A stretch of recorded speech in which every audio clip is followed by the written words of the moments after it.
Alam mo, Aurora, ang pagiging mabait at sunod-sunuran mong asawa ang siya ring dahilan kung bakit ko nagawa to. Hindi mo ba naiisip na ikaw mismo ang nagtulak sa akin sa ibang babae ang iyong kabutihan ay nakakasawa? Parang may humampas sa dibdib ko na semento. Hindi ako makahinga, hindi ako makagalaw. Nakaupo ako sa harap niya sa coffee shop na yon, yung paborito naming lugar. Nung magkasintahan pa lang kami pero parang ibang tao na ang kaharap ko. Ang lalaking minahal ko ng 10 taon, ang ama ng mga pangarap kong hindi natupad, ay nakatingin sa akin na parang ako ang may kasalanan. Ang mga kamay tukong nakahawak sa tasa ng kape ay nagsimulang manginig.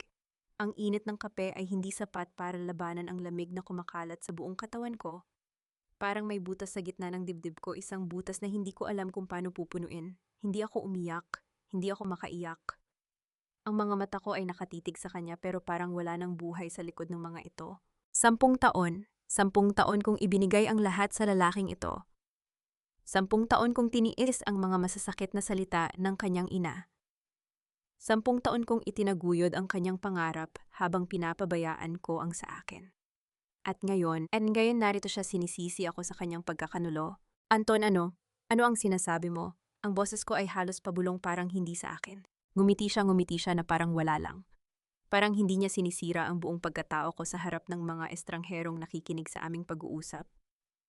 Ganyan ka na talaga, Aurora. Hindi mo maintindihan ang mga simpleng bagay. Kaya mo bang panindigan ang lahat ng tutuwa? Bago pa ako makasagot, inilapag niya ang kanyang telepono sa mesa. Ang screen ay naka-on at ang mga larawang nakikita ko ay sapat na para patayin ang natitirang pag-asa sa puso ko. Ang asawa ko, ang lalaking pinakasalan ko sa harap ng Diyos at ng aming mga pamilya, ay nakayakap sa ibang babae. Sa Paris, sa harap ng Eiffel Tower. Nakangiti, masaya. Habang ako dito sa Maynila, ay naghihintay sa kanya na parang tanga. Hindi mo kasi kayang bigyan ako ng ganyang excitement, sabi niya, at itinuro pa ang larawan. Si Lily, alam mo, naiintindihan niya ako. Hindi siya tulad mo na puro reklamo sa bahay. Puro reklamo. Kailan ba ako nagreklamo? Kailan ba ako humingi ng kahit ano para sa sarili ko? Lahat ng sahod ko, lahat ng pinaghirapan ko, inilaan ko sa kanya at sa kanyang ina. Ang bahay na tinitirhan namin, ako ang nagbayad ng down payment. Ang kotse niya, ako ang nagbayad ng buwanang hulog. Ang negosyong pinagmamalaki niya, ako ang nagpuhunan. At ngayon sasabihin niyang puro reklamo ako. Anton, 10 taon! Naramdaman ko ang pag-init ng aking mga mata pero pinigilan ko ang pag-iyak. Hindi ko siya bibigyan ng karangyaang iyon. 10 taon kong sinuportahan ang lahat ng pangarap mo. 10 taon kong tiniis ang lahat ng masasakit na salita ng nanay mo. At ito ang isusukli mo sa akin. Napabuntong hininga siya, parang ako pa ang pabigat sa usapan. Nakikita mo, ganyan ka na nga. Puro sisi, puro drama. Hindi mo ba naiisip na ako rin ay may mga pangangailangan? Na ako rin ay naghahanap ng kaligayahan? Kaligayahan? Ang lalaking ito ay may kapal ng mukha na pag-usapan ng kaligayahan habang sinisira niya ang akin. Tumayo siya, inayos ang kanyang damit at tiningnan ako na parang isang basura na itatapon. Umuwi ka na, Aurora. Huwag mo nang hintayin ang hindi na maibabalik. Tapos na tayo. At saka siya naglakad palayo, iniwan akong nakaupo sa coffee shop na yon kasama ang mga larawan ng kanyang pagtataksil sa screen ng kanyang telepono na iniwan niya. Ilang minuto akong nakaupo doon, hindi makagalaw. Ang mga taong nakapaligid sa akin ay tahimik, pero nararamdaman ko ang kanilang mga tingin. Nararamdaman ko ang kanilang awa. Hindi ko kailangan ng awa nila. Hindi ko kailangan ng awa ng kahit sino. Nang maramdaman kong kaya ko ng kumilos, kinuha ko ang telepono ni Anton. Hindi ko alam kung bakit ko ito kinuha, siguro. Dahil sa ugali siguro. Dahil gusto kong makita ang kabuuan ng kanyang kasinungalingan. At doon ko nakita ang notification mula sa bangko. Ang bangko ko, ang account ko, ang credit card ko. Paris Luxury Hotel, PIC 250,000. PHP 245,000. Ang perang pinaghirapan ko. Ang perang inipon ko para sa pangarap naming bahay. Ang perang sinabi niyang ilalaan para sa aming kinabukasan. Ginamit niya ito para sa isang hotel sa Paris kasama ang kanyang kabit. Ang nangisakit ay napalitan ng isang bagay na mas malamig, mas matalim. Isang galit na hindi ko pa naramdaman sa buong buhay ko. Hindi ito ang galit ng isang babaeng naloko. Ito ang galit ng isang babaeng ginamit, inabuso at minamaliit. Lumabas ako ng coffee shop, dala ang telepono ni Anton. Nasa kotse ko na ako papauwi nang mag-ring ang aking sariling telepono.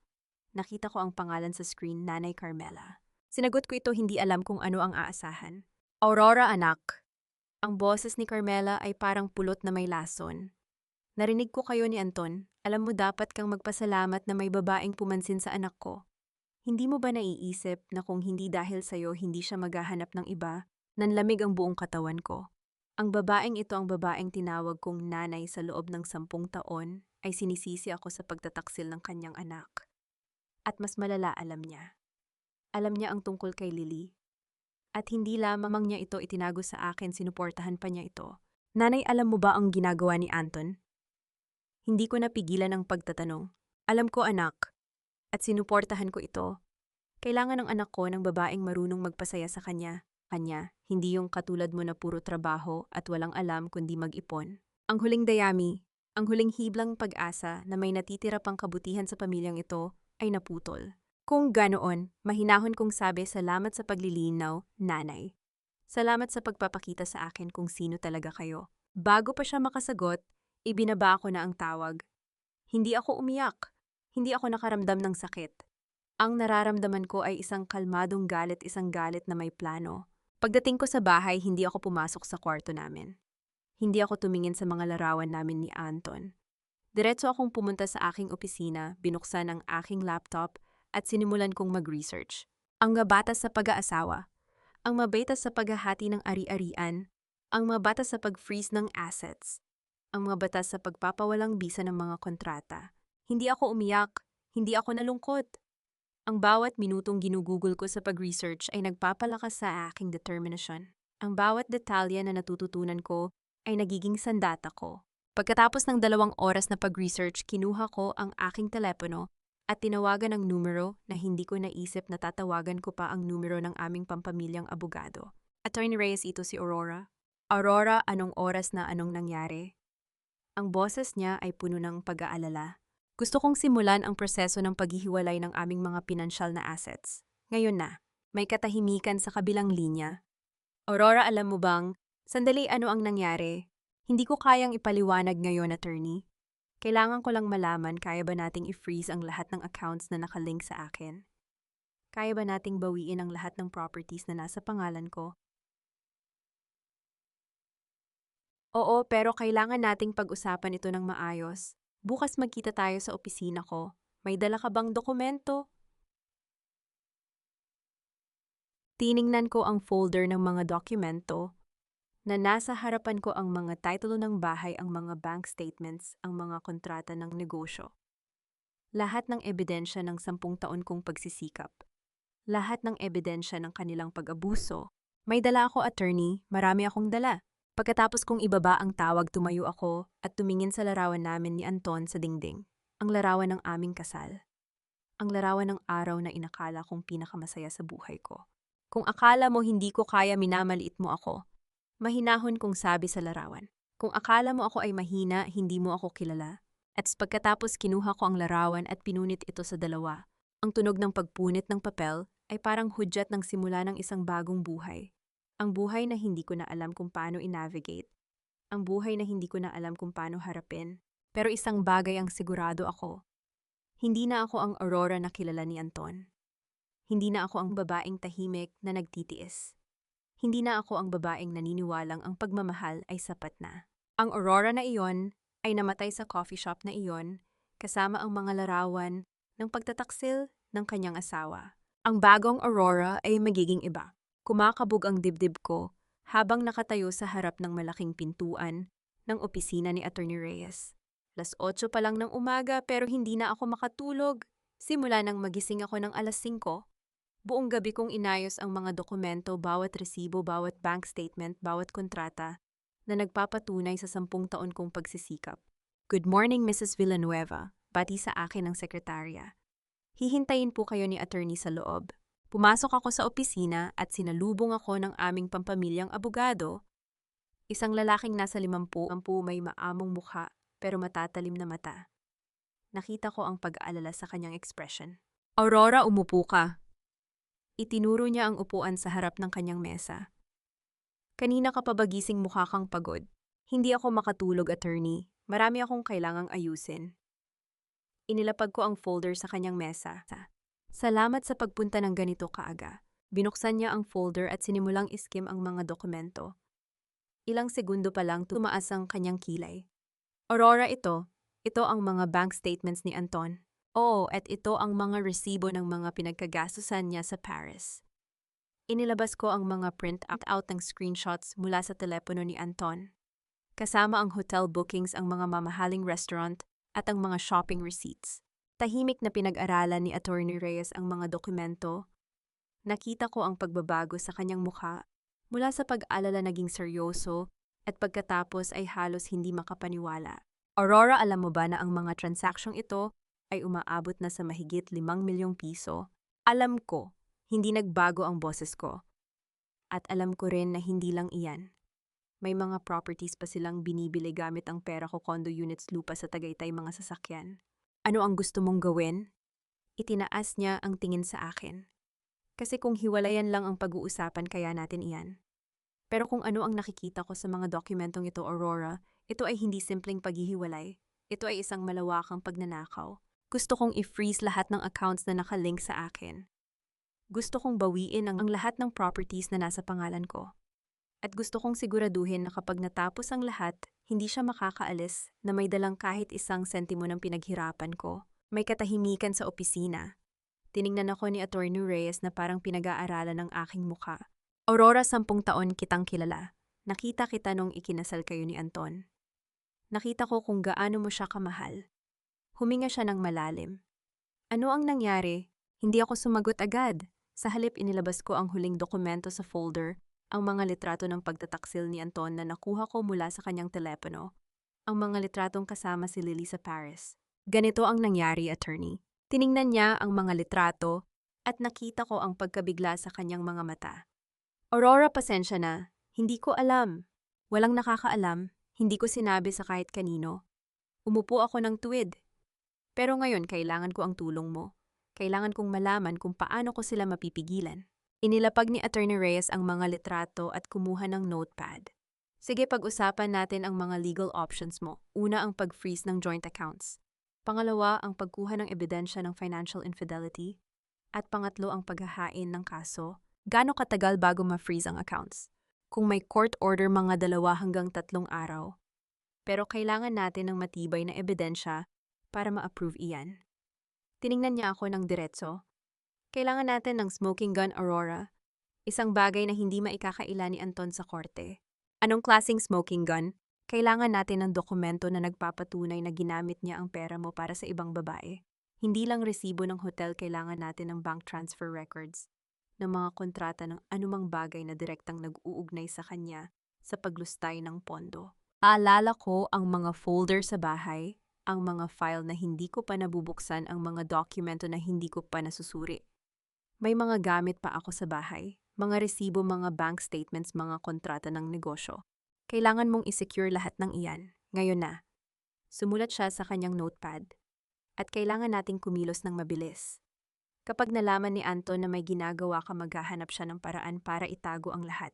Tumanggo ako, gagawin ko lahat ng kailangan. Isa pang bagay, Aurora. Itinaas niya ang tingin sa akin. Handa ka na ba? Kasi kapag sinimulan natin ito, wala nang atrasan. Hindi na ito magiging sikreto. Lalabas ang lahat, ang pagtataksilang kasakiman, ang lahat ng itinatago nila. Tiningnan ko ang mga litrato ni Anton kasama si Lily. Ang mga litratong nagpapakita ng kanyang tunay na kulay. Ang mga litratong nagpapatunay na 10 taon akong nagpakatanga. Handa na ako, attorney. Handa na ako nun pa. Paglabas ko ng opisina ni Attorney Reyes, hindi ako dumiretso sa bahay. Pumunta muna ako sa coffee shop kung saan ko nakita ang mga litrato ni Anton. Umupo ako sa parehong upuan, tumingin sa parehong tanawin, at hinayaan kong bumalik ang mga alaala. 10 taon na ang nakalipas, nakaupo ako sa simbahan, nakasuot ng puting bestida, hawak ang kamay ni Anton. Hindi ko makakalimutan ang pakiramdam na iyon, ang pakiramdam na sa wakas natagpuan ko na ang taong makakasama ko habang buhay. Mahal kita, Aurora, sabi ni Anton nung araw na yon, habang nakatingin sa akin, na parang ako ang pinakamahalagang tao sa mundo. Hindi kita iiwan, pangako, at naniwala ako.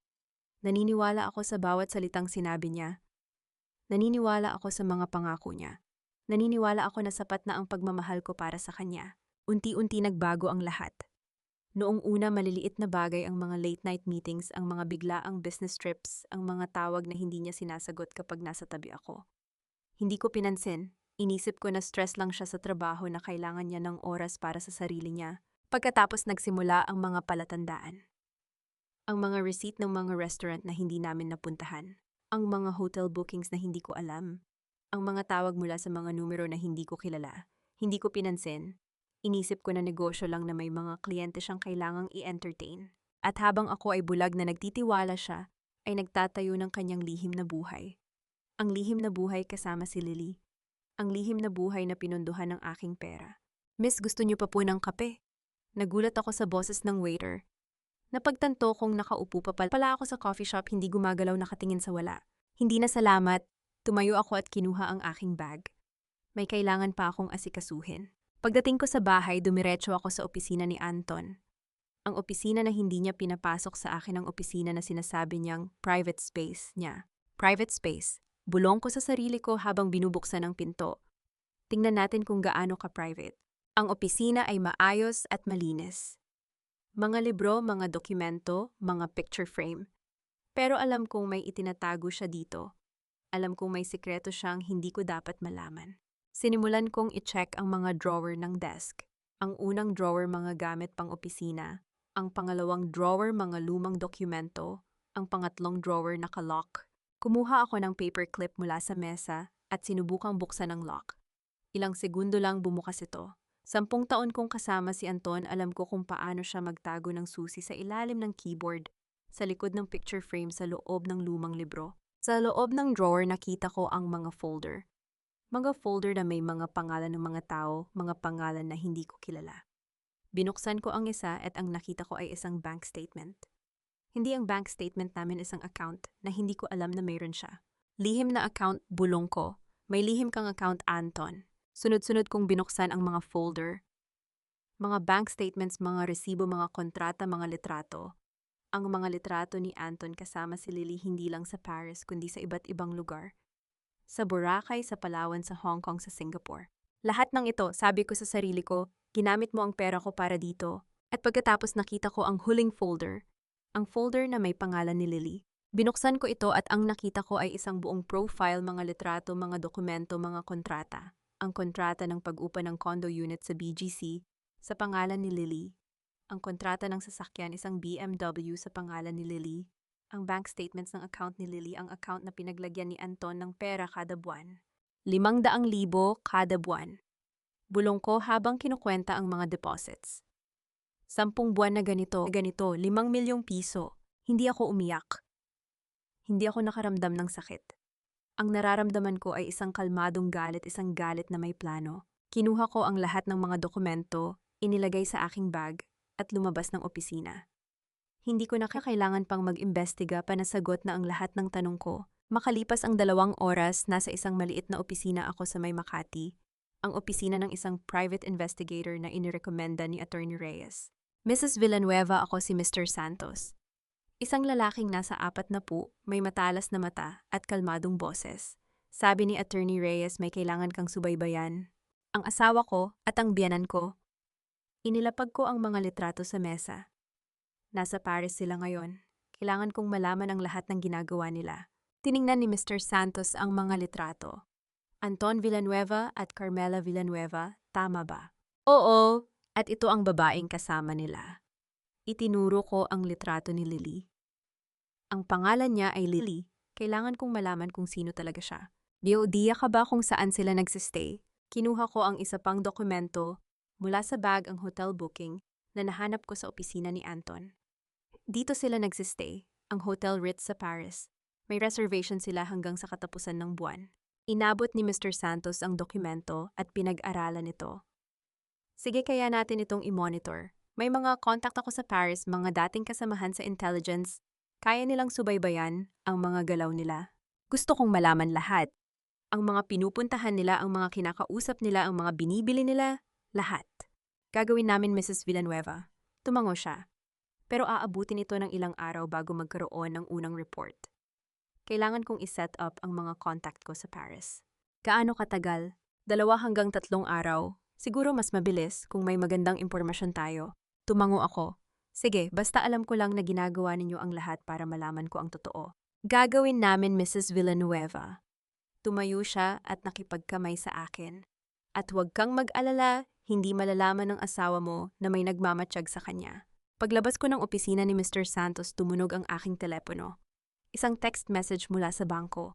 Notification, may nagtangkang mag-withdraw ng halagang PHP 2,000 mula sa iyong account. Transaction pending.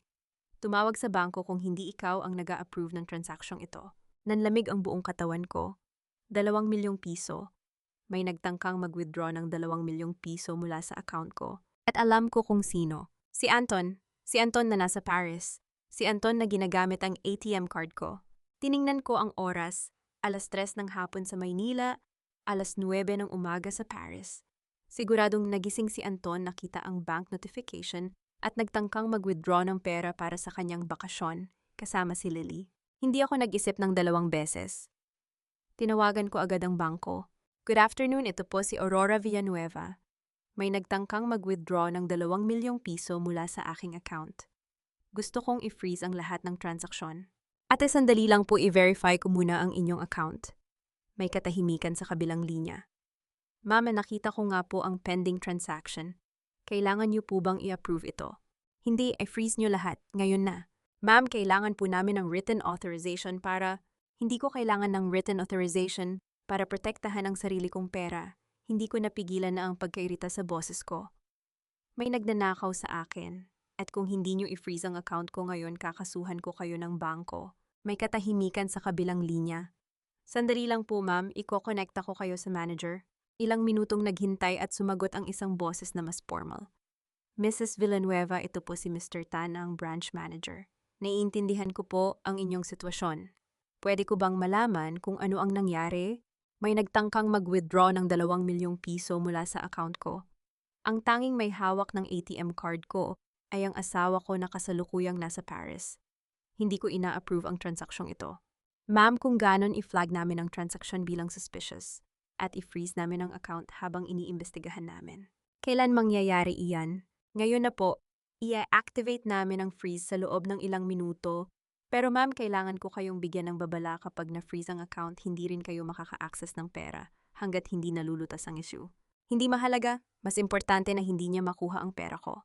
Gagawin na po namin, ma'am. May iba pa po ba kayong kailangan? Oo, huminga ako ng malalim. Gusto kong malaman kung may iba pang transaksyon na ginawa niya gamit ang card ko. Lahat ng withdrawals, lahat ng purchases, lahat ng fund transfers. Gusto kong malaman lahat. Susubukan po naming i-compile ang lahat ng records. Ipapadala namin sa inyo sa loob ng 2 araw. Salamat! Ibababa ko na sana ang tawag pero may naalala pa ako. Isa pa, Mr. Tan, kung may tatatawag na magtatanong tungkol sa account ko, lalaki man o babae, huwag niyong ibigay ang kahit anong impormasyon. Sabihin niyo na lang na under investigation ang account.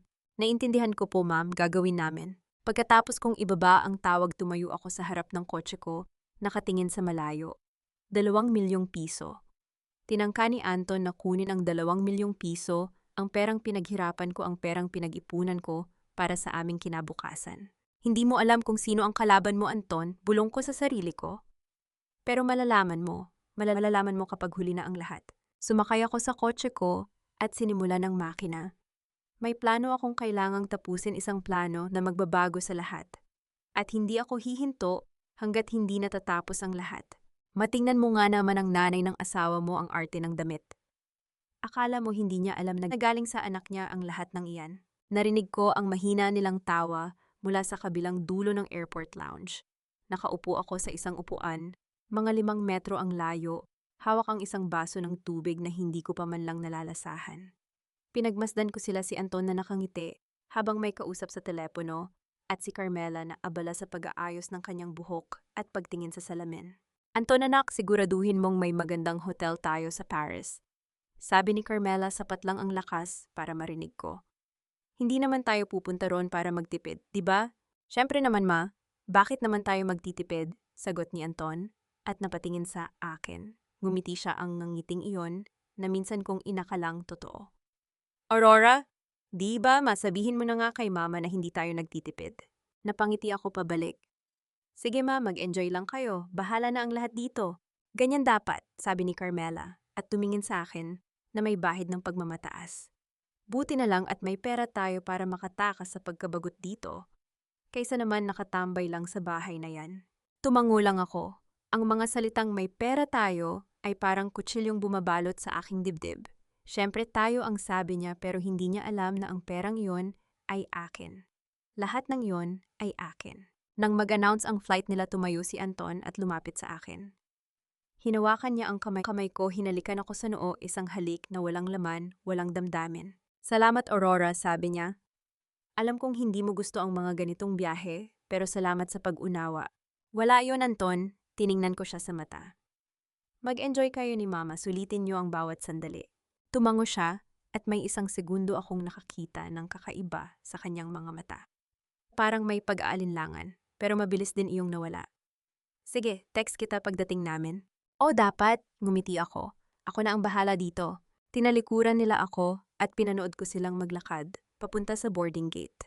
Si Carmela na hindi man lang tumingin sa akin para magpaalam ay hawak ang kanyang designer handbag na para bang ito ang pinakamahalagang bagay sa mundo. Si Anton na may dalang dalawang maleta, parehong puno ng mga damit na binili gamit ang pera ko. Nang mawala sila sa aking paningin, huminga ako ng malalim. Hindi ako nakaramdam ng lungkot. Hindi ako nakaramdam ng galit. Sa totoo lang, nakaramdam ako ng kakaibang kalmado ng isang taong alam na ang simula ng wakas ay dumating na. Mag-enjoy kayo habang kaya nyo pa, bulong ko, at tumalikod na rin ako. Pagdating ko sa bahay, ang unang ginawa ko ay pumunta sa aking opisina at binuksan ang computer. Binuksan ko ang flight tracker and nakita ko na ang eroplano nila ay paalis na.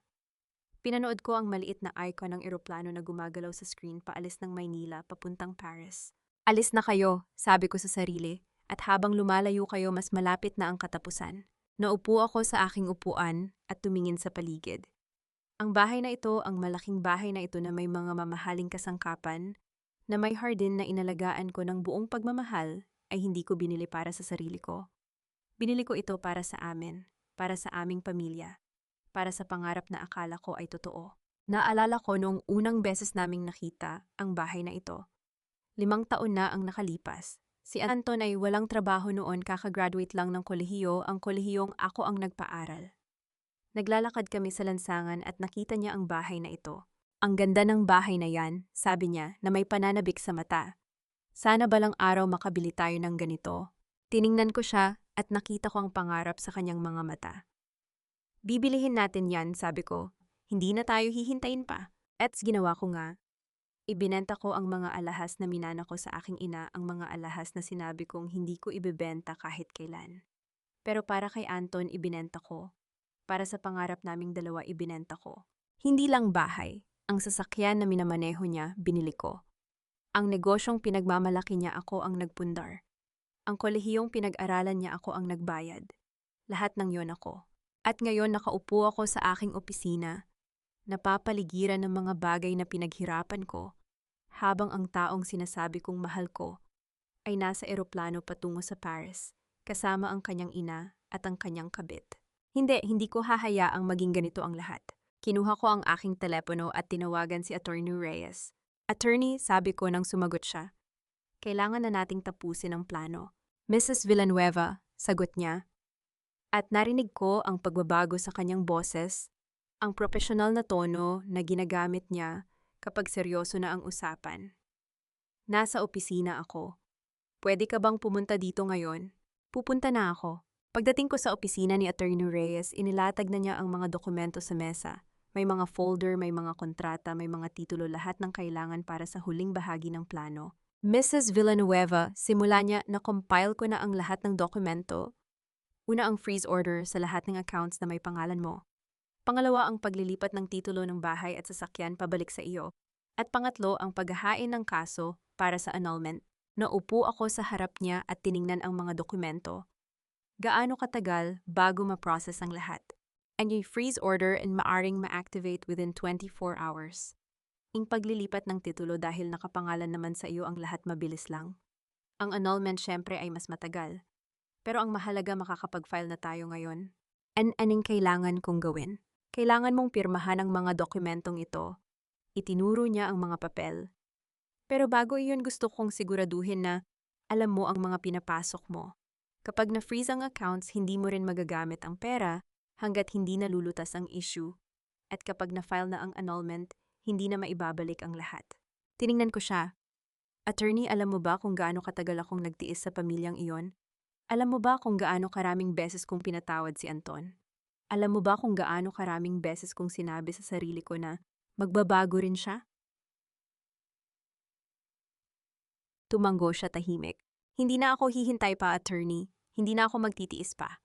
Kinuha ko ang ballpen at sinimulang pirmahan ang mga dokumento. Gawin natin, ngayon na. Habang pinipirmahan ko ang huling papel, tumunog ang aking telepono.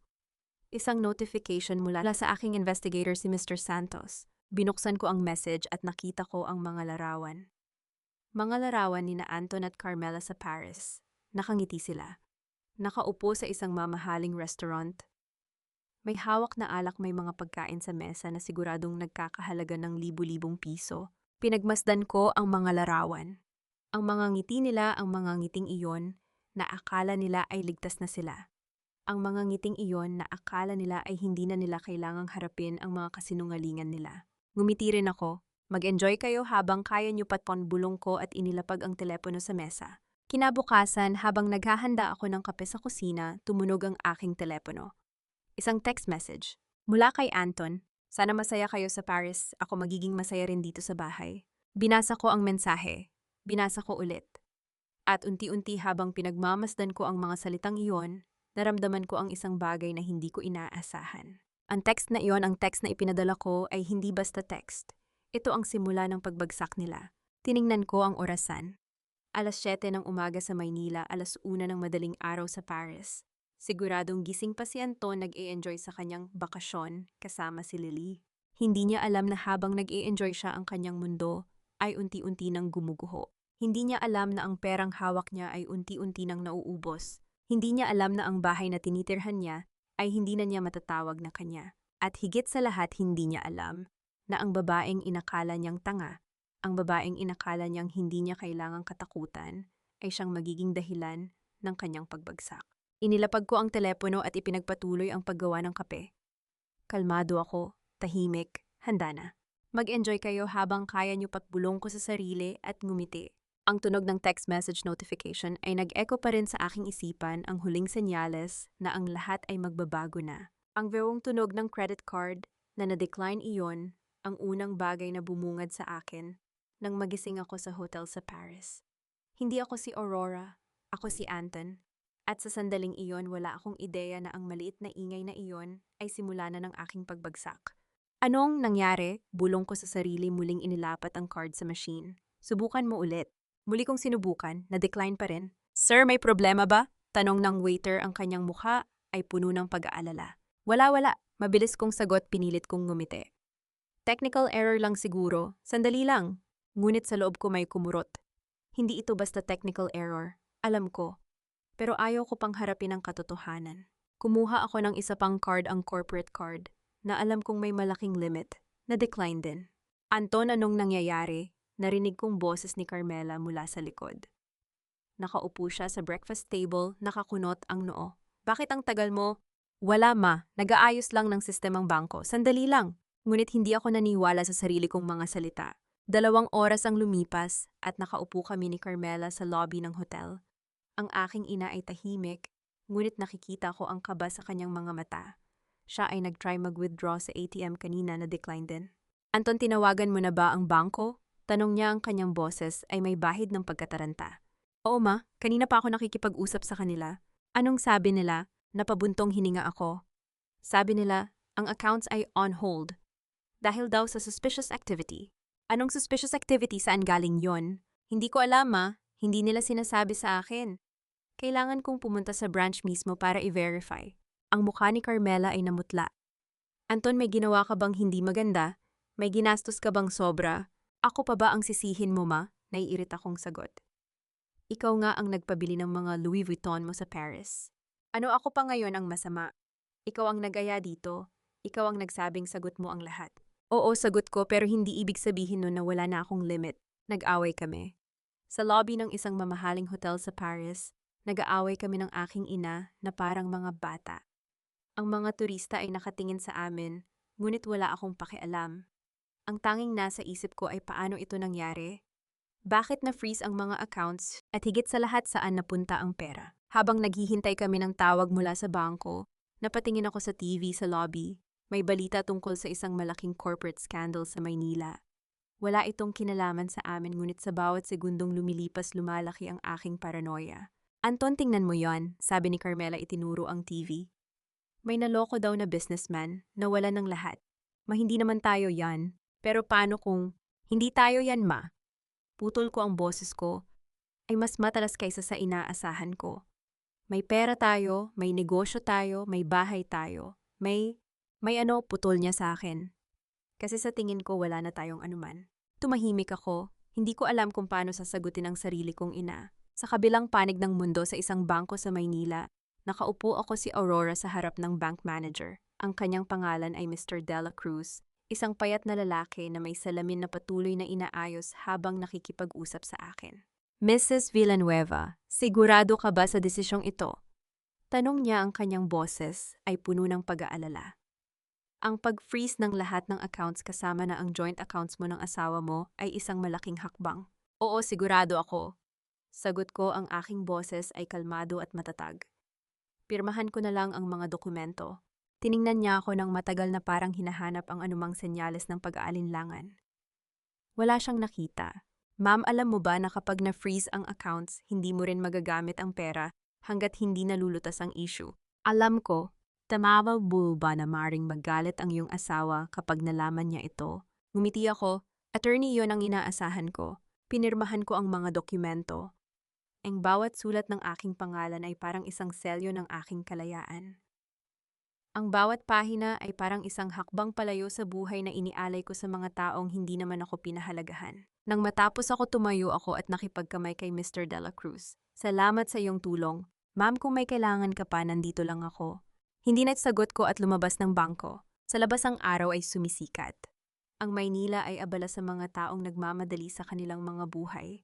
Pero ako sa unang pagkakataon sa maraming taon ay hindi nagmamadali. Kalmado ako, tahimik, handa. Habang naglalakad ako pauwi, naalala ko ang araw na binili ko ang bahay. 5 taon na ang nakalipas, bago pa man kami ikasal ni Anton. Baby, sigurado ka ba? Tanong ni Anton noon, ang kanyang mga mata ay kumikinang sa tuwa. Ang laki ng bahay na ito. Sigurado ka bang kaya natin? Kaya natin, sagot ko nakangiti. Para sa atin to, para sa future natin. Pinirmahan ko ang mga dokumento. Ang bahay ay nakapangalan sa akin, ngunit hindi ko iyon inisip. Para sa amin iyon, para sa aming pamilya. Tumakbo si Anton sa akin at niyakap ako ng mahigpit. Mahal na mahal kita, Aurora. Hindi mo alam kung gaano kita pinasasalamatan. Hindi mo kailangang magpasalamat, bulong ko. Gagawin ko ang lahat para sa atin. At ginawa ko nga. Binili ko ang bahay. Binili ko ang sasakyan. Pinunduhan ko ang kanyang negosyo. Nayaran ko ang kanyang mga utang. Binigyan ko siya ng lahat, ngunit hindi sapat iyon. Hindi sapat ang pagmamahal ko. Hindi sapat ang sakripisyo ko. Hindi sapat ang lahat. Dahil sa huli pinili niya ang iba. Ngayon, habang nakatayo ako sa harap ng bahay na iyon, ang bahay na binili ko, gamit ang aking sariling pera, naramdaman ko ang isang kakaibang lamig sa aking dibdib.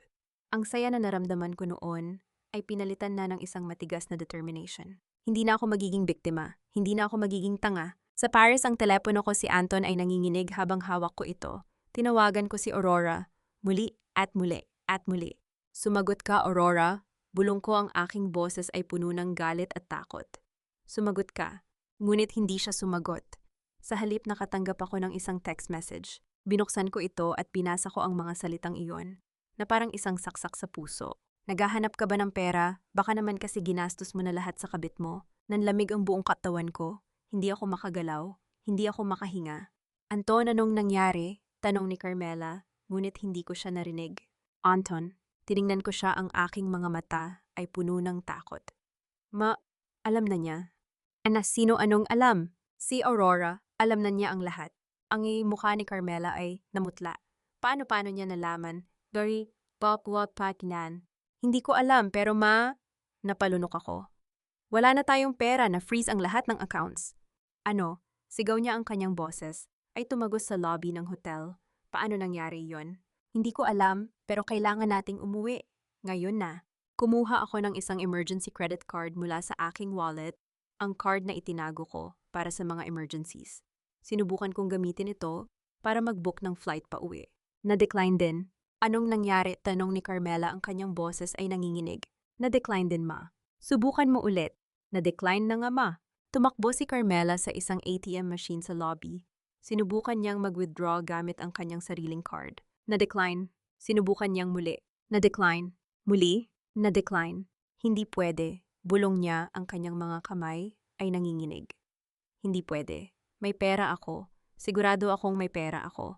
Ngunit wala. Lahat ng accounts, lahat ng pinagkukunan ng pera ay pinutol. Lahat. Bumalik siya sa akin, ang kanyang mukha ay maputla at puno ng takot. Anton? Ano, ma? Wala na tayong pera. Napalunok siya, ang kanyang mga mata ay puno ng luha. Paano tayo makakauwi? Tumahimik ako. Hindi ko alam ang isasagot. Sa unang pagkakataon sa aking buhay, wala akong sagot. At sa sandaling iyon, sa lobby ng isang mamahaling hotel sa Paris, napagtanto ko na ang lahat, ang aking kayamanan, ang aking kapangyarihan, ang aking buhay ay unti-unti nang gumuguho. At ang tanging taong makakapagligtas sa akin ay ang babaeng iniwan ko, si Aurora. Ngunit hindi na siya sasagot sa aking mga tawag. Anak, bakit ba kasi hindi ka pa kumikilos para hanapin si Lily? Baka naman kasi mas inuna mo pang i-entertain yung mga kaibigan mong yan kaysa sa seguridad natin dito. Sigaw ni Carmela, ang kanyang daliri ay nakatutok sa akin na parang espada. Napahinto ako. Nakaupo kami sa maliit madilim na kwarto ng murang hotel na aming nilipatan matapos maubos ang lahat ng cash na dala namin. Ang wallpaper ay kupas na, ang kama ay may bahid ng hindi malamang mantsa at ang bintana ay nakaharap sa isang pader ng gusaling katabi. Ma, huwag kang magsimula. Sagot ko, ang aking panga ay nanginginig. Hindi ko kasalanan na na-freeze ang lahat ng accounts. Kanino sa akin? Tumayo siya, ang kanyang mga kamay ay nasa bewang. Ako ba ang nag-asawa ng babaeng mayaman para lang ipakain tayo sa impyerno? Ako ba ang nagtago ng resibo ng restaurant na yan? Ma, please. Hindi makinig ka sa akin, putol niya. Buong buhay mo inalagaan kita. Itinaguyod kita, at ngayon dahil sa kabubuhan mo, nakaupo tayo sa kwartong ito na parang mga pulubi. Ang bawat salita niya ay parang latigo. Ngunit hindi ako makasagot. Dahil alam kong tama siya. Lahat ng ito, ang pagbagsak namin, ay kasalanan ko. Napabuntong hininga ako at kinuha ang aking telepono. Tinawagan ko si Lily. Muli. Hello Lily, sagot ka naman. Bulong ko, ang aking boses ay puno ng desperasyon. Kailangan kita. Wala na kaming pera dito. Kailangan mo kaming tulungan. Ngunit ang tanging sagot ay ang paulit-ulit na ringtone na walang sumasagot. Wala pa rin, tanong ni Carmela, ang kanyang boses ay puno ng pang-aalipusta. Umiling ako. Baka busy lang siya. Busy, Anton, ilang araw na tayong nagtatangkang tawagan siya. Ilang beses mo na siyang tinawagan. At wala ni isang sagot. Lumapit siya sa akin, ang kanyang mga mata ay singkit at mapanghusga. Hindi mo ba naiisip na baka iniwan ka na niya? Hindi, ma, mahal niya ako. Mahal ka, natawa siya ng mapait. Anton, mahal ka ba niya or mahal niya ang pera mo? Ma, hindi mo siya kilala. At kilala mo, putol niya. Ano ba talaga ang alam mo sa kanya? Saan siya nakatira? Ano ang trabaho niya? Sino ang pamilya niya? Tumahimik ako. Hindi ko alam ang mga sagot. Hindi ko naisip na itanong. Di ba sinabi niya sa akin na may apartment siya malapit sa Champs-Élysées? Sagot ko, sinusubukang ipagtanggol ang sarili. Pupunta ako doon. Ngayon na. Kumuha ako ng jacket at mabilis na lumabas ng hotel. Ang hangin sa Paris ay malamig, ngunit ang lamig na nararamdaman ko sa loob ay mas matindi. Sumakay ako ng taxi at ibinigay ang address na itinago ni Lily sa akin. Are you sure this is the right place, sir? Tanong ng driver, ang kanyang mga mata ay nag-aalangan. Oh, dali na. Nang makarating kami, nakita ko ang isang gusali na tila hindi tinatahanan. Ang mga bintana ay may alikabok, ang pintuan ay may mga lumang sulat na nakakalat sa sahig. Bumaba ako ng taxi at tumakbo papasok. Lilililit sigaw ko ang aking boses ay umaalingaw-ngaw sa walang laman na lobby, ngunit walang sumagot. Umakyat ako sa apartment na binanggit niya. Ang pinto ay nakalock, ngunit nang pinilit kong buksan, madali itong bumukas. Ang loob ay walang laman, walang kasangkapan, walang personal na gamit, walang bakas na may taong tumira dito. Tanging isang papel ang nasa sahig. Kinuha ko ito. Nakasulat doon sa nakaprint na mga titik. Salamat sa lahat, mahal. Oras na para magpatuloy. Ang mga kamay ko ay nanginginig. Hindi ako makahinga. Ang mundo ko, ang lahat ng pinanindigan ko ay gumuguho. Bumalik ako sa hotel, ang aking mukha ay maputla at ang aking mga mata ay walang laman. Nang makita ako ni Carmela, tumayo siya. Anton, anong nangyari? Nahanap mo ba siya? Umiling ako. Wala siya dun, ma. Walang laman ng apartment. Iniwan niya ako. Ano? Wala na siya. Iniwan niya tayo. Tumahimik ang kwarto. Ang tanging naririnig ay ang tunog ng puso kong tumitibok ng mabilis. At sa sandaling iyon, sa isang maliit madilim na hotel sa Paris, napagtanto ko na ang lahat, ang aking pag-ibig, ang aking kayamanan, ang aking buhay, ay isang malaking kasinungalingan. Sa Maynila, nakaupo ako sa aking sala, ang mga dokumento ay nakalatag sa coffee table. Si Attorney Reyes ay nakaupo sa kabilang gilid, ang kanyang mga mata ay seryoso at profesional. Kumpleto na ang lahat, Aurora, sabi niya, itinuro ang mga papeles. Ang annulment papers ay handa na. Lahat ng accounts ay na-freeze. Ang titulo ng bahay at sasakyan ay nailipat na sa iyong pangalan lamang. Tiningnan ko ang mga dokumento. Ang bawat piraso ng papel ay isang hakbang patungo sa aking kalayaan. Ang bawat pirma ay isang selyo ng aking paggising. Salamat, Attorney Reyes. Sagot ko, ang aking boses ay kalmado. Hindi ko alam kung paano kita pasasalamatan. Hindi mo kailangan. Ang trabaho ko ay protektahan ang iyong mga karapatan. Ngumiti siya ng bahagya. At sa totoo lang, Aurora, ilang taon na akong abogado, ngunit bihira akong makakita ng ganitong katatagan. Karamihan sa mga kliyente ko ay nasisira kapag nalaman nilang niloko sila. Hindi ako nasira, ang sagot ko. Nagising lang ako. Tumingin siya sa akin, ng matagal ang kanyang mga mata ay may paghanga. Kung may kailangan ka pa, nandito lang ako. Tumango ako. May isa pa akong kailangan gawin. Kinuha ko ang aking telepono at tinawagan ang Embahada ng Pilipinas sa Paris. Hello, ito po si Aurora Villanueva. Nais ko pong mag-ulat ng dalawang individual na nasa Paris, ang aking asawa at ang kanyang ina. Sila po ay mga financial fugitives. Hinihiling ko pong hindi sila bigyan ng anumang tulong pinansyal o konsulado. Tumango ang kausap ko. Naintindihan ko, ma'am. Itatala namin ito. Isulat niyo po ang kanilang mga pangalan, Anton Villanueva at Carmela Villanueva. Naitala na po. Salamat. Binaba ko ang tawag at tumingin sa mga dokumento sa harap ko. Ang aking puso ay kalmado, hindi galit, hindi malungkot, kalmado lamang, dahil alam ko na sa sandaling ito sa Paris, ang mga taong nagtaksil sa akin ay nararanasan na ang kanilang pinakamalaking kahihiyan. At hindi ako makaramdam ng kahit anong awa. Flashback. 3 buwan na ang nakalipas. Nakaupo ako sa aming kusina, nag-iisa. Si Anton ay nasa business trip sa Singapore. Ang bahay ay tahimik at malungkot. Nililinis ko ang kanyang mga damit nang may nahulog mula sa bulsa ng kanyang jacket. Isang resibo. Kinuha ko ito at binasa. Isang restaurant sa BGC. Cafe Marie, 2 tao. Ang bill ay umaabot sa 11,000 piso. Tumigil ako. Hindi kami nagpunta sa Cafe Marie. Hindi ko alam kung saan yon. Baka kasama niya ang mga kaibigan. Baka business meeting. Ngunit may kakaiba sa resibo na iyon. Ang oras 11:00 ng gabi. Ang petsa isang Miyerkules, ang araw na sinabi niyang may late meeting siya. Hindi ako nakakilos. Ang aking mga kamay ay nanginginig habang hawak ko ang resibo. Ang aking puso ay parang may pumipiga.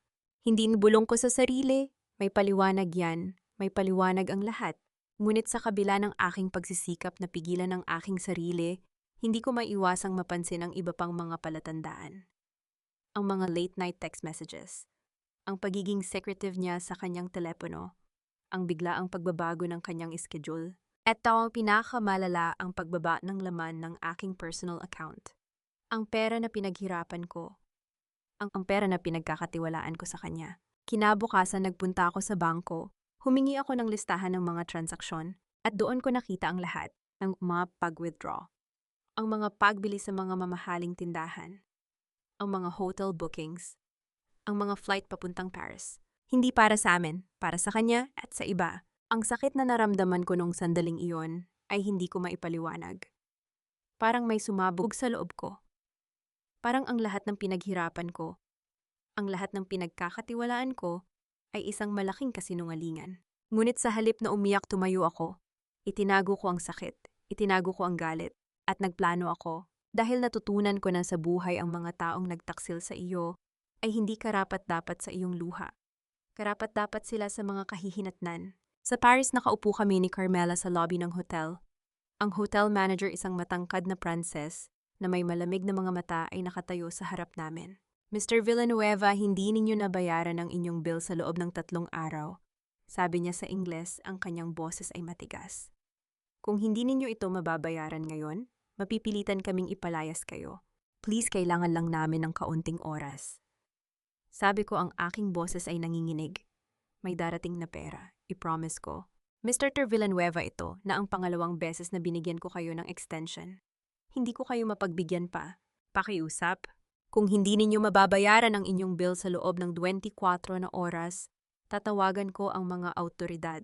Tumalikod siya at umalis. Ang lobby ay tahimik. Ang mga ibang bisita ay nakatingin sa amin, ang kanilang mga mata ay puno ng paghusga. Naramdaman ko ang init sa aking mukha. Ang kahihiyan ay parang apoy na sumusunog sa aking balat. Anton, anong gagawin natin? Bulong ni Carmela, ang kanyang boses ay puno ng takot. Wala na tayong pera, wala na tayong makakausap, paano tayo makakauwi? Hindi ko alam, ma. Anton, hinawakan niya ang aking braso, ang kanyang mga kuko ay tumutusok sa aking balat. Kailangan mong gumawa ng paraan. Anong gagawin ko, ma? Wala na akong magagawa. Tawagan mo si Aurora, pakiusapan mo siya. Tumawag na ako ng ilang beses, hindi siya sumasagot. Subukan mo ulit. Ma, hindi. Subukan mo. Sigaw niya, ang kanyang boses ay tumago sa lobby. Napabuntong hininga ako at kinuha ang aking telepono. Tinawagan ko si Aurora. Ring, ring, ring. Hello? Napahinto ako, sumagot siya. Aurora, Aurora, mahal ako ito. Anton, ang kanyang boses ay kalmado, masyadong kalmado. Bakit ka tumatawag? Mahal, kailangan ko ng tulong. Na-freeze ang lahat ng accounts natin. Wala na kaming pera dito sa Paris. Kailangan naming umuwi. May katahimikan. At bakit sa akin ka humihingi ng tulong? Bakit hindi sa kabit mo? Nanlamig ako. Aurora, please. Anton, alam ko ang lahat. Ang resibo, ang mga transaction, ang mga hotel, ang lahat. Ang kanyang boses ay matatag, walang emosyon. Ginamit mo ang pera ko para sa ibang babae. Kasama ang nanay mo, nagpunta kayo sa Paris para mag-enjoy gamit ang pera ko. Aurora, hindi ganun. Tama na, Anton. Wala na akong pakialam sa mga paliwanag mo. Ang desisyon ko ay pinal na. Aurora, please. Mag-ingat ka sa Paris. At binaba niya ang tawag. Tumitig ako sa telepono, hindi makapaniwala. Ang aking mga kamay ay nanginginig. Ang aking puso ay parang may humiwalay. Anton, about? Tanong ni Carmela, ang kanyang boses ay puno ng pag-asa. Anong sinabi niya? Tumingin ako sa kanya, ang aking mga mata ay puno ng luha. Alam na niya ang lahat, ma. At hindi na siya makikinig sa akin. Ang mukha ni Carmela ay bumagsak. Ano? Wala na tayong pag-asa, ma. Wala na tayong pera. Wala na tayong makakausap. Wala na tayong lahat. Tumahimik ang lobby. Ang tunog ng aking paghinga ay ang tanging naririnig. At sa sandaling yun, naramdaman ko ang isang kamay na humawak sa aking balikat. Lumingon ako. Mr. Villanueva, sabi ng hotel manager, ang kanyang mga mata ay malamig. Meron akong natanggap na tawag mula sa Embahada ng Pilipinas. Sinabi nila na kayo at ang inyong ina ay mga financial fugitives. Hindi kayo dapat bigyan ng anumang tulong pinansyal. Ano? Sigaw ni Carmela. Hindi totoo yan. Humihingi ako ng paumanhin, ngunit kailangan kong hilingin sa inyong umalis ngayon. Tumawag siya ng 2 security guards. Mga guards ay lumapit sa amin, ang kanilang mga mukha ay walang emotion. Kinuha nila ang aming mga bag at itinapon ang mga ito sa labas ng lobby. Please, hindi niyo kami pwedeng palayasin, sigaw ni Carmela, ngunit hindi sila nakinig. Nakatayo kami sa labas ng hotel, ang aming mga bag ay nakakalat sa bangketa. Ang malamig na hangin ng Paris ay humampas sa aming mga mukha.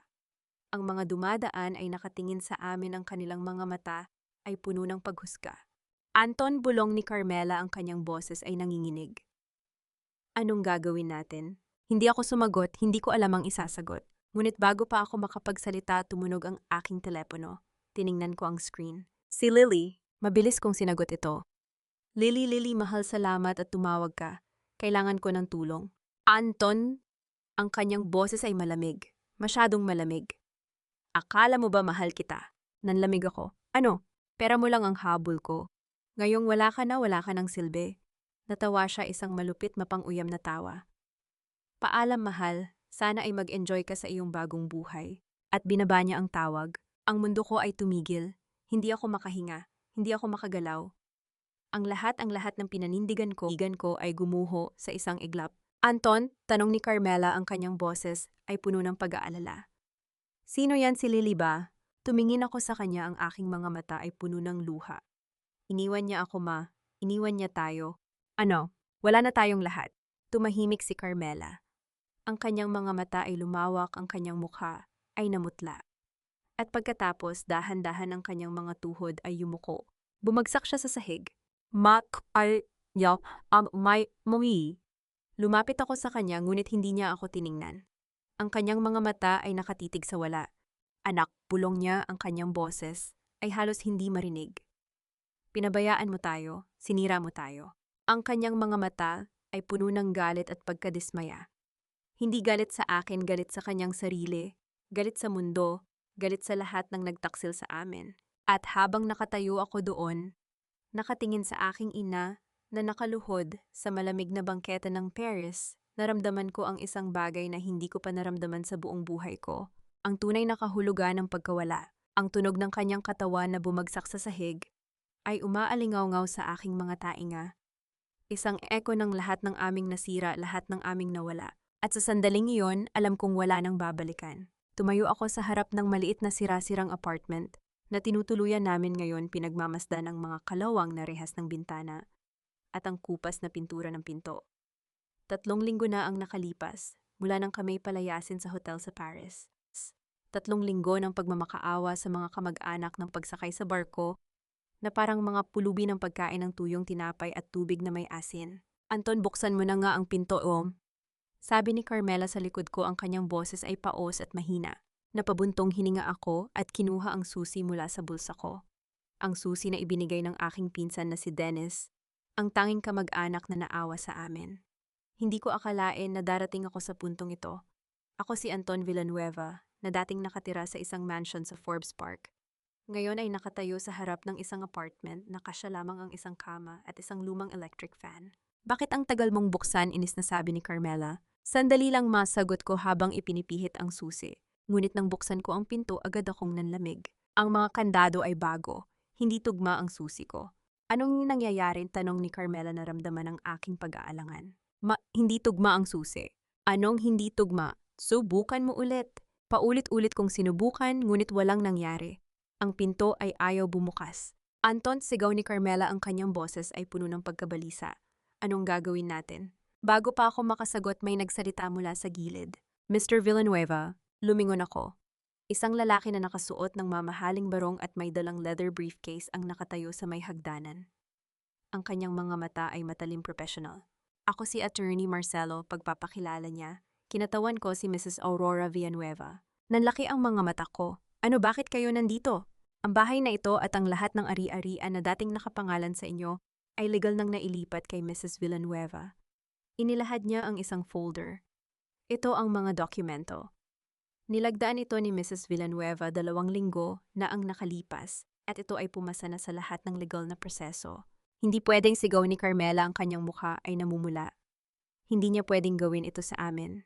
Pasensya na, Mrs. Villanueva, mahinahong sabi ng abogado. Ngunit ang lahat ng ito ay legal. Ang inyong anak na si Anton ay gumamit ng personal na account ng kanyang asawa nang walang pahintulot. Ang mga transaction ay dokumentado. Ang mga resibo mula sa Paris ay ebidensya. Pero kami ang pamilya niya, Juan. Sigaw ni Carmela. Utang niya sa amin ang lahat. Hindi po, malamig na sagot ng abogado. Si Mrs. Aurora Villanueva ang nagbayad ng lahat. Ang bahay, ang mga sasakyan, ang mga negosyo, lahat ng iyon ay galing sa kanyang pinaghirapang pera. Ang inyong anak ay walang ambag. Tumahimik ako, hindi ako makapagsalita. Ang bawat salita ng abogado ay parang saksak sa puso ko. Kailangan kong hilingin sa inyo, na umalis na. Sabi ng abogado ang kanyang boses ay matatag. Kung may gusto kayong i-claim, maaari ninyong dalhin ito sa korte. Ngunit sa ngayon ang bahay na ito ay hindi na sa inyo. At umalis siya, iniwan kaming nakatayo sa harap ng pinto na hindi na namin kayang buksan. Sa isang maliit na cafe sa may Makati, nakaupo ako sa tabi ng bintana. Hawak ang isang baso ng mainit na tsokolate. Ang araw ay sumisikat, ang mga tao ay naglalakad sa labas, at sa unang pagkakataon sa mga nakaraang linggo, naramdaman kong kaya kong huminga. Ngiti naman dyan, Aurora, sabi ni Attorney Reyes sa harap ko, ang kanyang mga mata ay puno ng init. Tiningnan ko siya at sa unang ngumiti ako ng totoo. Isang ngiti na nagmula sa puso, hindi dahil sa tagumpay, kundi dahil sa kalayaan. Nagawa ko ito, attorney, sabi ko, ang aking boses ay halos hindi marinig. Nagawa ko ito. Oo, Aurora, nagawa mo. Itinaas niya ang kanyang tasa. Para sa isang babae na hindi kailanman naging mahina, salubong ang aming mga tasa. Ang tunog ng ceramika ay parang isang awit ng tagumpay. Ngunit sa kabila ng ngiti, may bahid pa rin ng lungkot sa aking mga mata. Hindi ko maipaliwanag kung bakit. Siguro dahil kahit na nanalo ako, nawala pa rin ako ng isang bagay na mahalaga, ang taong akala ko ay mahal ko. Aurora, malumanay na sabi ni Attorney Reyes, napansin ang aking pagbabago. Anong iniisip mo? Tumingin ako sa kanya, ang aking mga mata ay puno ng emosyon. Iniisip ko lang kung paano tayo nagkakilala ni Anton. Flashback, 5 taon na ang nakalipas. Isang maliwanag na hapon sa isang art gallery sa BGC. Nakatayo ako sa harap ng isang painting ng isang babae na nakatingin sa malayo, ang kanyang mga mata ay puno ng pangarap. Maganda, di ba? Lumingon ako. Isang lalaki ang nakatayo sa tabi ko, nakangiti. Ang kanyang mga mata ay tapat, ang kanyang ngiti ay mainit. Oo, sagot ko, bahagyang nahihiya. Parang may kwento siya. Lahat ng sining ay may kwento, sabi niya. Kailangan mo lang makinig. Anton, pagpapakilala niya, inilahad ang kanyang kamay. Aurora, sagot ko, kinamayan siya. At sa sandaling yon, naramdaman ko ang isang bagay na hindi ko pa naramdaman noon. Isang koneksyon, isang init, isang pag-asa. Lumipas ang mga linggo, naging buwan. Nagkita kami sa mga cafe, naglakad sa mga parke, nagkwentuhan hanggang hating gabi. Sinabi niya sa akin ang kanyang mga pangarap, ang magtayo ng sariling negosyo, ang magkaroon ng pamilya, ang mabuhay ng masagana. Aurora, sabi niya isang gabi, hawak ang aking mga kamay. Mahal kita at gusto kong maging kasama kita habang buhay.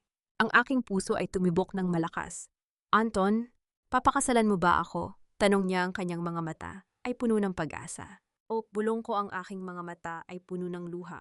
O papakasalan kita. At sa sandaling iyon, akala ko ay natagpuan ko na ang aking happily ever after. Hindi ko alam na ang lalaking ito, ang lalaking nagpamahal sa akin ganito, ay isa lamang manloloko na naghahanap ng kanyang susunod na biktima. And a flashback. Bumalik ako sa kasalukuyan.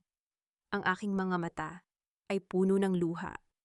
Tiningnan ako ni Attorney Reyes, ang kanyang mukha ay puno ng pag-unawa.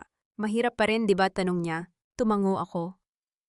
Oh, kahit na alam kong tama ang ginawa ko, may parte pa rin sa akin na nasasaktan.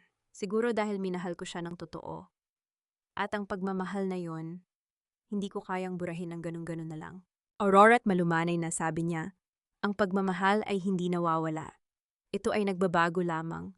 At sa iyong kaso, ito ay naging isang aral, isang paalala na hindi mo dapat ipagpalit ang iyong halaga para sa sinuman. Tiningnan ko siya, ang kanyang mga salita ay parang isang yakap. Salamat, ate. Ngumiti siya. Walang anuman, ngayon uminom ka na ng tsokolate mo bago lumamig. Natawa ako ng bahagya, isang tawa na may halong sakit at pag-asa. Sa maliit na apartment sa may Tondo, nakaupo kami ni Carmela sa sahig, ang aming mga bag ay nakakalat sa paligid. Ang electric fan ay umiikot, ngunit hindi sapat upang maibsan ang init ng hapon. Wala na tayong lahat, bulong ni Carmela, ang kanyang boses ay puno ng kawalan. Wala na tayong bahay, wala na tayong pera, wala na tayong trabaho, wala na tayong lahat. Huwag kang mag-alala, makakahanap tayo ng paraan. Anong paraan, Kat? Sigaw niya, ang kanyang mga mata ay puno ng galit. Wala ka ng trabaho, wala ka ng negosyo, wala ka ng kakilala na tutulong sa atin. Sinira mo ang lahat, Anton. Hindi ko kasalanan. Hindi mo kasalanan. Tumayo siya, ang kanyang mga kamay ay nanginginig. Ikaw ang nagdala sa atin sa Paris. Ikaw ang gumamit ng pera ng asawa mo para sa kabit mo. Ikaw ang nagpabaya sa atin. Ma, please. Tumahimik ka. Sigaw niya, ang kanyang mga mata ay puno ng luha. Buong buhay ko ginawa ko ang lahat para sa'yo. Ibinigay ko ang lahat, ang oras ko, ang lakas ko, ang pangarap ko, para lang lumaki kang maayos. At anong ginawa mo? Sinira mo ang lahat. Ma, hindi ko alam na... Hindi mo alam, putol niya. Alam mo ang lahat, Anton? Alam mong ginagamit mo ang pera ng asawa mo. Alam mong mali ang ginagawa mo. Ngunit ginawa mo pa rin dahil sa kasakiman mo. Tumahimik ako, hindi ako makapagsalita. Ang bawat salita niya ay totoo. Anak, sabi niya, ang kanyang boses ay biglang humina. Sinira mo tayo, sinira mo ang pamilya natin, at hindi ko alam kung mapapatawad kita. Ma? Wala na akong masabi pa. Umupo siya sa sahig, ang kanyang mga mata ay nakatitig sa wala.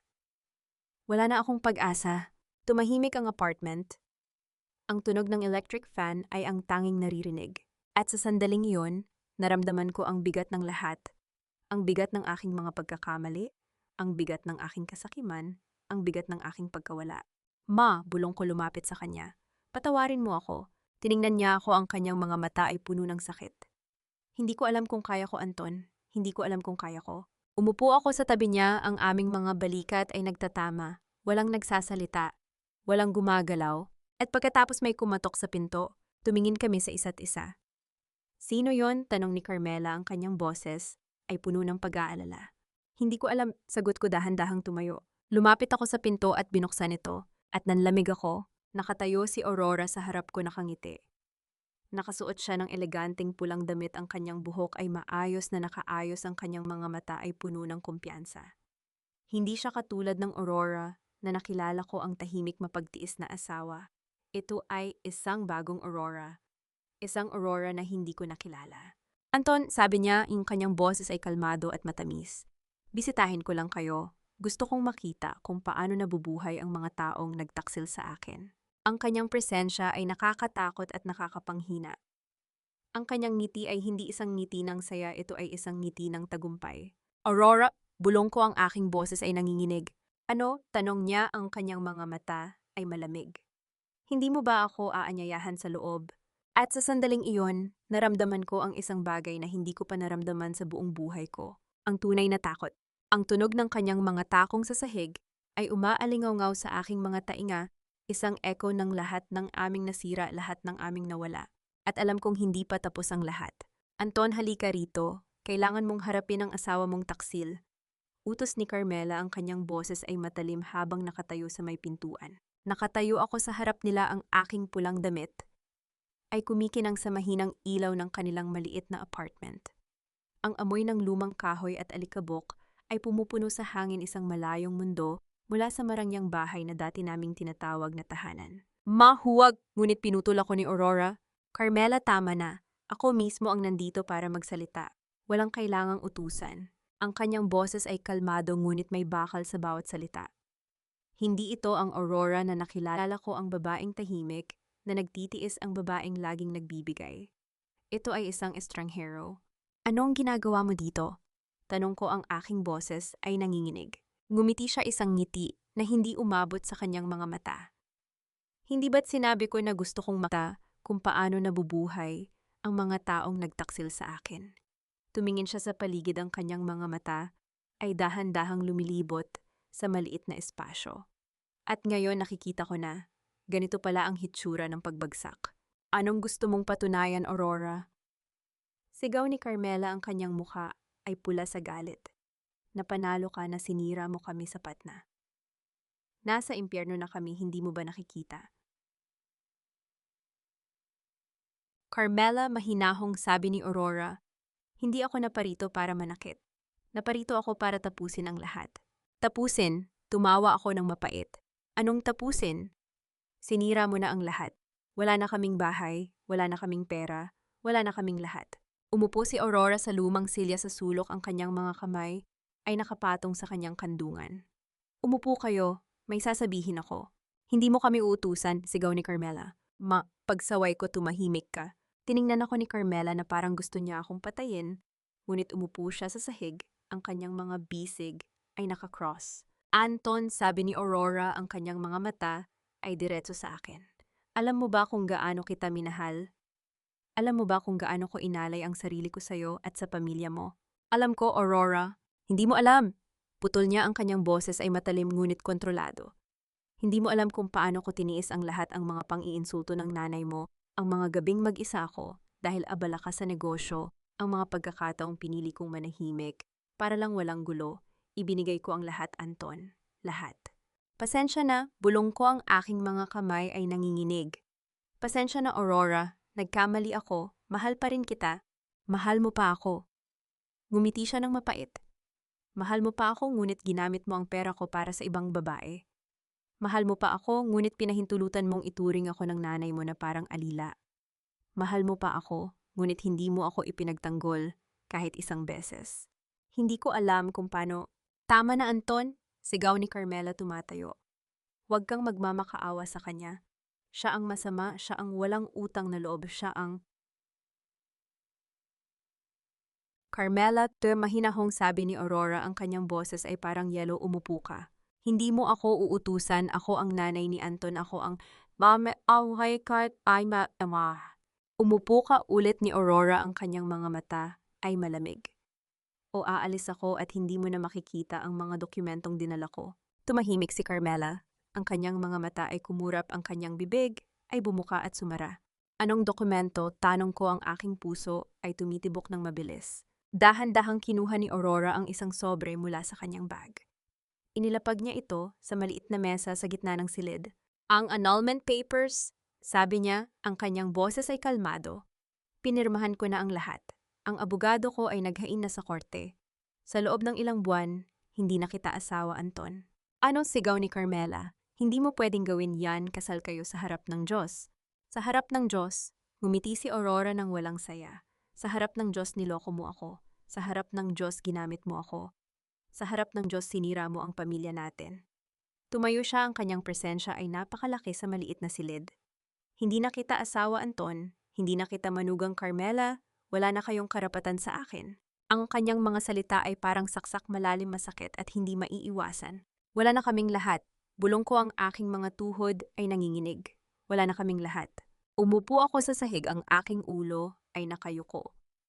Ang bigat ng lahat, ang aking mga pagkakamali, ang aking kasakiman, ang aking pagkawala ay dumurog sa akin. Anton, mahinang sabi ni Aurora. Tiningnan ko siya. Ang kanyang mga mata ay hindi na malamig. May sakit doon, isang sakit na alam kong hindi ko kayang ayusin. Alam mo ba kung ano ang pinakamahirap na bahagi ng lahat ng ito? Tanong niya. Hindi ang mawala ang pera, hindi ang mawala ang bahay, hindi ang malaman na niloko mo ako. Ano? Bulong ko. Ang baking apan na sa loob ng lahat ng mga taon na iyon, hindi mo ako nakita. Hindi mo nakita kung sino ako, ang babaeng nagmahal sa'yo, ng buo, ang babaeng nagtiis sa lahat para sa'yo. Nakita mo lang ang pera ko. Nakita mo lang ang kaginhawahan na dala ko. Hindi totoo yan, Aurora? Tama na, Anton. Putol niya, ang kanyang boses ay matatag. Hindi na ako galit. Hindi na ako nasaktan. Wala na akong nararamdaman para sa'yo. Tumayo siya, ang kanyang pulang damit ay kumikinang sa liwanag. Noong unang gabi na nalaman ko ang lahat, tumingin ako sa salamin. Nakita ko ang isang babae na puno ng pagdududa, isang babae na nagtanong kung siya ba ay sapat, kung siya ba ay karapat-dapat, kung siya ba ay nagkamali sa pagmamahal. Huminto siya, ang kanyang mga mata ay nagliliwanag. Ngayon kapag tumingin ako sa salamin, nakikita ko ang isang babae na alam ang kanyang halaga. Isang babae na hindi na magtitiis sa mga taong hindi siya karapat-dapat. Kaya nga, sabi ni Carmela, ang kanyang boses ay puno ng pait. Masaya ka na ba, sinira mo kami? Oh, hindi ko kayo sinira. Mahinahong sabi ni Aurora. Sinira ninyo ang inyong mga sarili. Ang bawat desisyon na ginawa ninyo, ang bawat kasinungalingan, ang bawat pagtataksil, ang bawat kasakiman ay nagdala sa inyo dito. Hindi ako ang dahilan. Kayo. Wala kang karapatang? Carmela. Sabi ni Aurora, ang kanyang boses ay puno ng kapangyarihan. Sa loob ng 10 taon, tinawag mo akong manugang. Ngunit hindi mo ako tinatrato bilang pamilya. Ginamit mo ako, ininsulto mo ako, ginawa mo akong katatawanan. Tumigil siya, ang kanyang mga mata ay diretso kay Carmela. Ngunit hindi na ako magiging biktima, hindi na ulit. Tumalikod siya, ang kanyang mga takong ay tumutunog sa sahig. Sa may pintuan, huminto siya at tiningnan kami. Ang kabaitan ko ay hindi kahinaan. Sabi niya ang kanyang boses ay kalmado ngunit matatag. Ito ang aking lakas at ngayon ginamit ko ito para palayain ang sarili ko mula sa inyo. Binuksan niya ang pinto at lumabas ang kanyang presensya ay nag-iiwan ng isang katahimikan na mas mabigat kaysa sa anumang sigaw.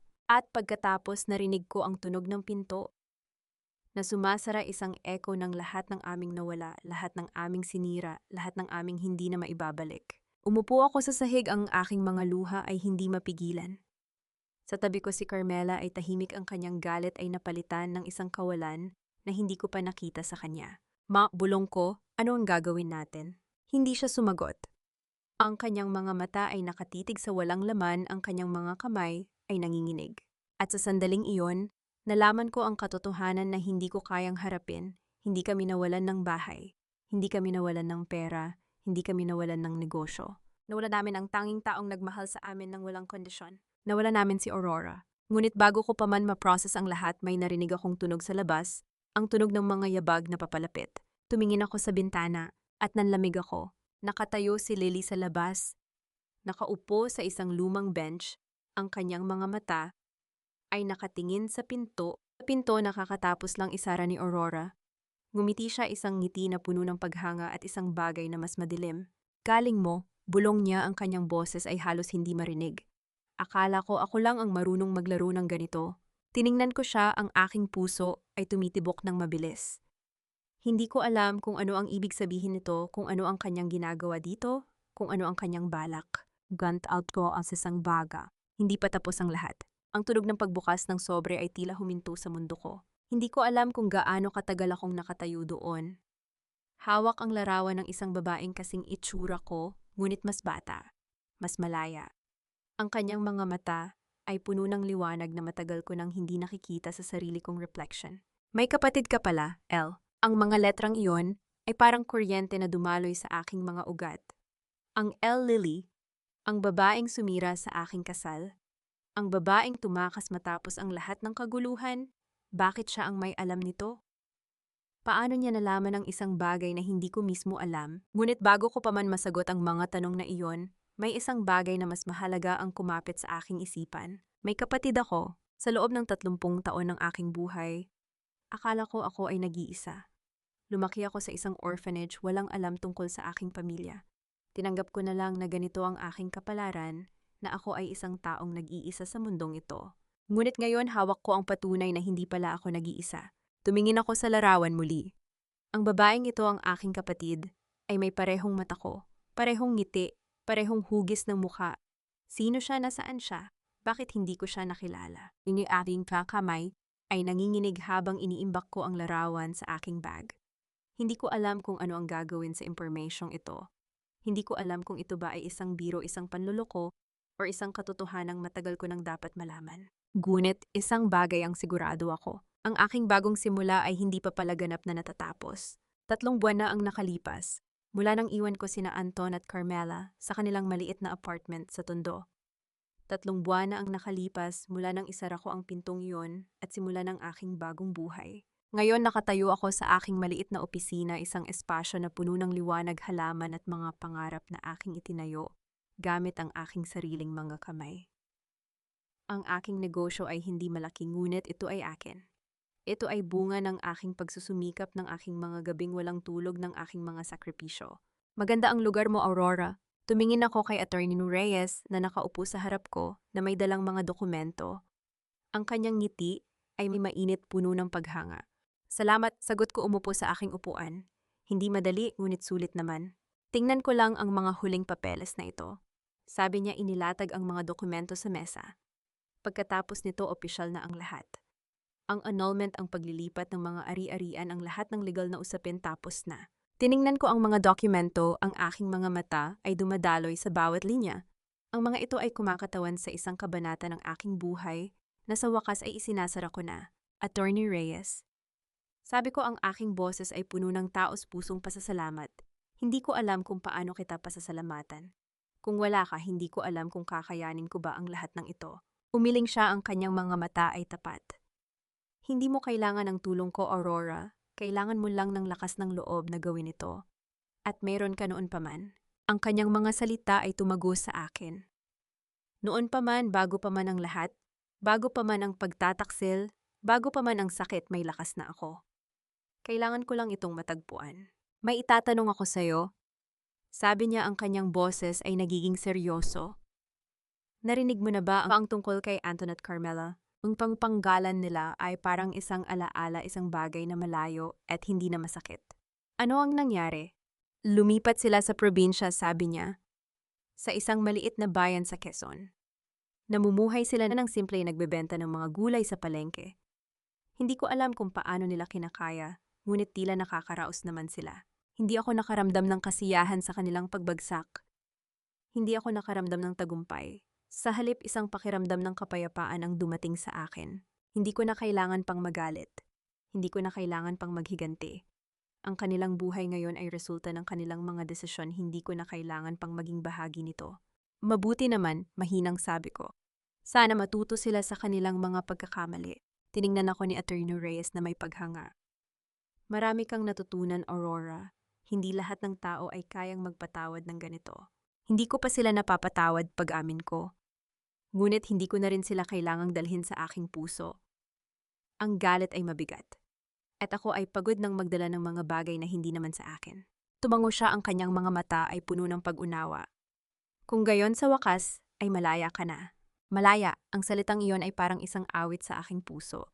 Pagkatapos ng pagpirma ng mga dokumento, naglakad ako pauwi.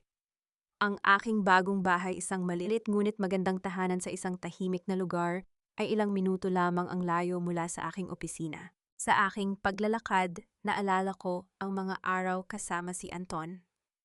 Ang mga unang taon ng aming pagsasama, sama ang mga tawanan, ang mga pangarap, ang mga gabing magkasama kaming nagplano ng aming hinaharap.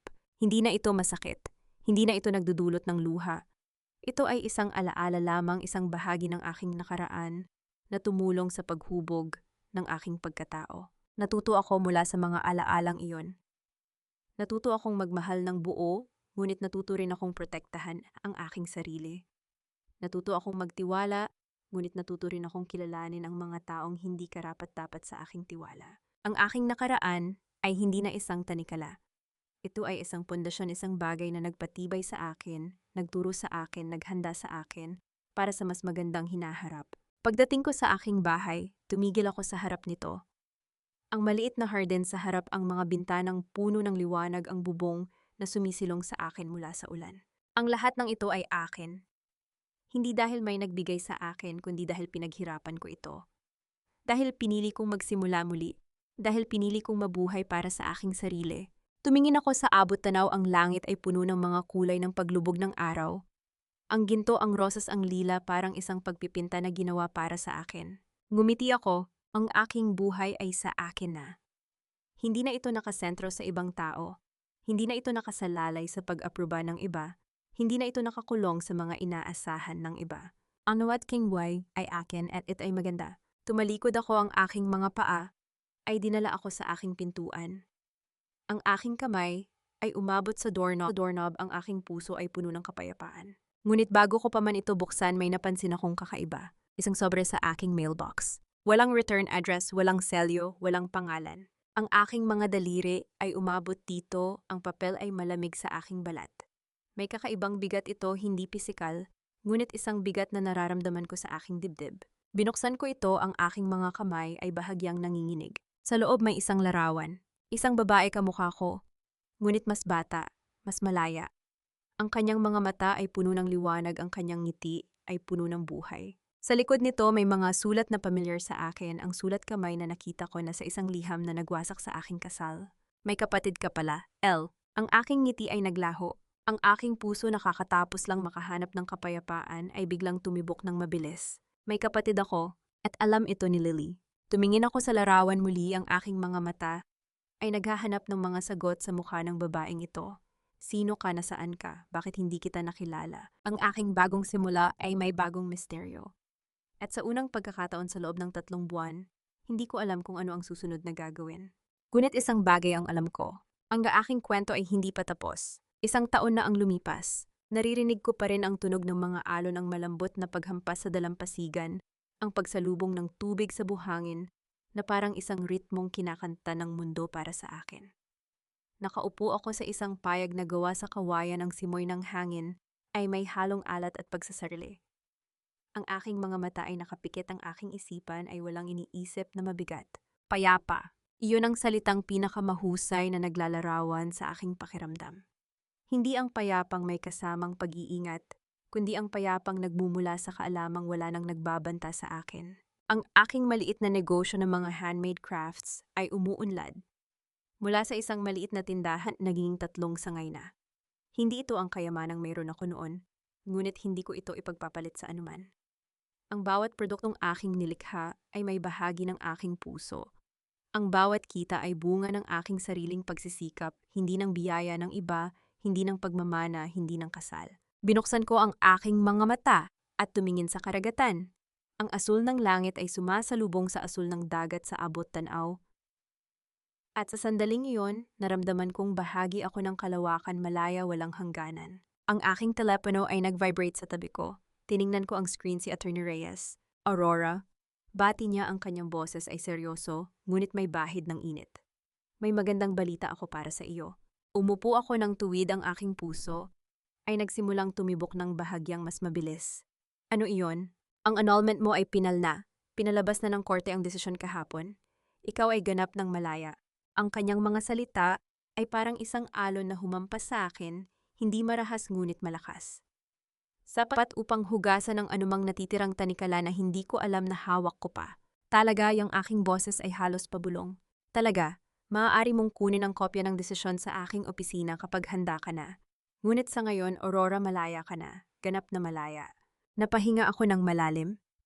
Isang paghinga na tila nagmula sa kaibuturan ng aking pagkatao, isang paghinga na dinala ang lahat ng mga tao ng pagtitiis. Lahat ng mga gabing nagtaka ako. Kung ako ba ay sapat, lahat ng mga sandaling inisip kong ang aking halaga ay nakasalalay sa pagmamahal ng isang taong hindi naman talaga nakakita sa akin. Salamat, Attorney Reyes. Sabi ko, ang aking mga mata ay nagsisimula ng mapuno ng luha. Salamat sa lahat. Hindi mo kailangang magpasalamat, Aurora. Ikaw ang may lakas. Ako lamang ang nagsulat ng mga dokumento. Pagkatapos ng tawag, ibinaba ko ang telepono at tumingin muli sa dagat. Ang mga alon ay patuloy na umaagos, walang pakialam sa mga pagbabago sa aking buhay. Ngunit para sa akin, ang mundo ay tila huminto sa isang perpektong sandali. Malaya na ako, hindi lamang sa legal na aspeto, kundi sa lahat ng aspeto. Malaya mula sa pangalan ni Anton. Malaya mula sa anino ni Carmela. Malaya mula sa takot na hindi ako sapat. Tumayo ako at naglakad patungo sa dalampasigan. Ang buhangin ay mainit sa aking mga paa. Ang tubig ay malamig nang salubungin nito ang aking mga daliri. Yumuko ako at pumulot ng isang shell, maliit, puti, perpekto ang pagkakabuo. Tiningnan ko ito ng matagal. Ang shell na ito ay dumaan sa mga unos ng dagat. Ito ay itinulak, hinampas, dinala ng mga alon. Ngunit narito ito, buo, maganda, may kwento. Parang ako, tumingin ako sa langit. Ang mga ulap ay manipis, ang araw ay nagbibigay ng mainit na liwanag. Ngumiti ako, isang ngiti na nagmula sa aking puso, hindi lamang sa aking mga labi. Ang aking kwento ng paghihiganti ay tapos na. Ang aking kwento ng sakit ay natapos na.